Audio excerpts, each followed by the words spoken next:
Iron River, of course, deals with the Iron River is the guns that are manufactured and find their way south of the border and then come back and on both sides of the border do bad things, which is very timely right now, of course, in the last year. You wrote it way before, so you're kind of pressing on that.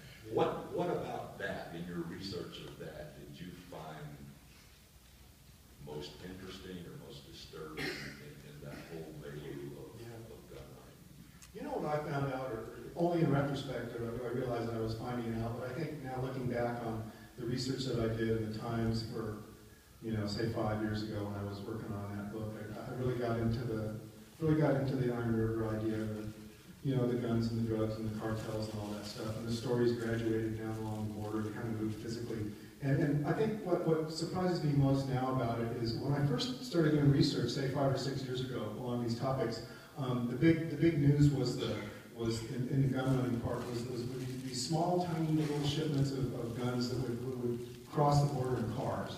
It was, you know, straw buyers that buy a bunch of guns at gun shows and gun stores in America, private transactions, whatever. And you know, 1, 2, 3, 4 at a time, they drive them down Mexico and they triple the money they made. You know, it's kind of small businessmen kind of doing stuff. You know, it's smuggling, it's gun running, but not big numbers. And then, you know, now, if you're watching the news and you read about the latest bust in wherever it might be, you know, one of the Gulf states or something, you know, Veracruz, wherever the action is, and you look at the videotape of the weapons, you know, it's a table like that laid out with AK-47s. You know, it's not mom and pop stuff anymore. These guys are getting those things from Nicaragua, down south.